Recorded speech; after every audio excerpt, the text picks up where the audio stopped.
I've finished filling all the holes, and I've put a coat of paint on 50/50 this, a coat of just emulsion just to seal the plywood a little bit, as I found that when I put on the first coat of Titebond it just absorbed straight into the plywood.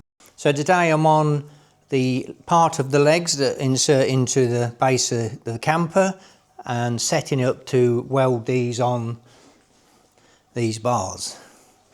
So first of all I've got to drill I think that's a 15-18 hole through here, so when this goes on here the pin drops through the insert bar as well. So I'm just on drilling that out at the moment.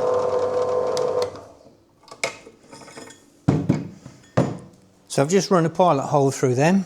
I'll now set the pillar drill up to drill the bigger hole. This is actually 16mm drill bit.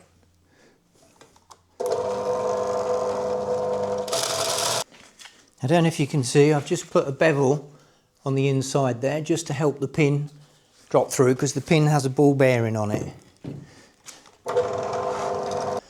I finished welding these up and I put a coat of paint on them, so all 4 of them are now complete.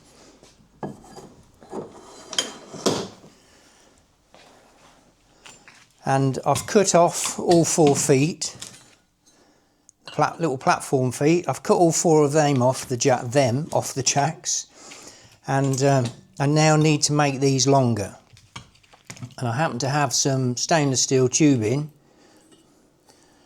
in my little stores, and this doesn't quite go inside. I've got a little bit of alteration to do. So these 2 short ones are for the back legs, because these are the shortest legs, and then the 2 longer tubes are for the front legs. So in total the front legs will be extended by about 1 metre. So I'll grind a bit off these so these slide in here, and these are the wheels I'm using. These are off scaffold tower, so they're 200mm. They lock in rotation and swivel, and my thought was that using them off a scaffold tower should be easy enough to push this thing around once it's all together. My only problem is the dimension of this isn't big enough to go inside this one. So I went down the builder's yard and purchased some of these, and I think these are just couplers for piping, like hand railing or something like that. So I've purchased some of them, but of course they don't fit exactly on here. So what I've had to do is split them, just put a cut through there. I've already put one on here because I tried it. So I put a split in there so that opens up to go on, and of course when that opens up that increases the diameter slightly, but that still isn't quite enough. So what I'm going to do is make up some spring clips like this. Now I made these out of just a piece of this tin, the structural steel that I'm using, tin basically. So I'll make up some of these, but these will be full, not just half of the circle. There'll be a full circle, and hopefully they'll go on, and if you can see that the end's crimped over, so as it comes right round the other end will crimp over, and hopefully they'll clip on like that, and that gives me then the correct distance for when these go on. That'll push down there tight, so there'll be 2 of these and 2 of these spring clips.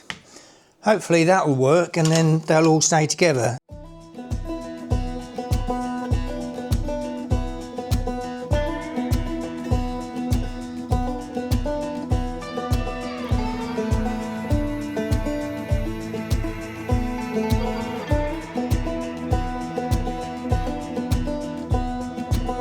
The lightning shows my weakness, the thunder knows my secrets, the storm is like a brother, it knows me like no other. So let it rumble, let it roll, 'cause it's all I know.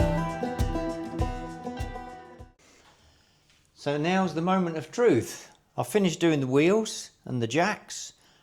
I've pushed the truck forward slightly, and this is the setup we'll have when it's all complete. So I'm going to see how easy it is now to wheel this about and to load it into the back of the pickup truck.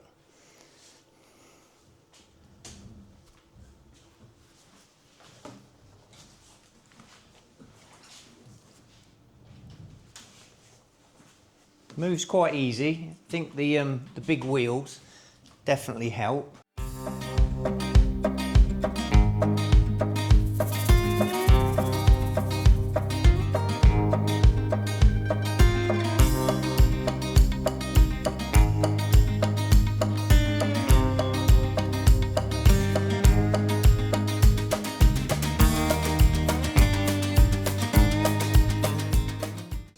So I'll just explain how I made these. They're simply a piece of galvanised tubing, and the bracket here are 42mm exhaust brackets.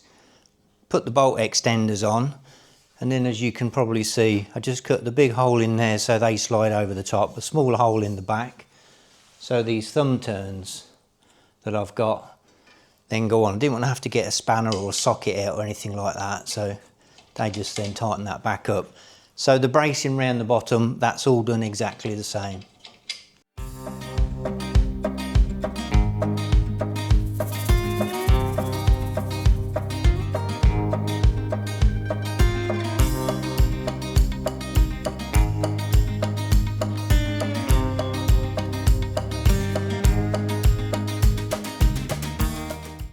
So all I have to do now is crank the legs down and it'd be on.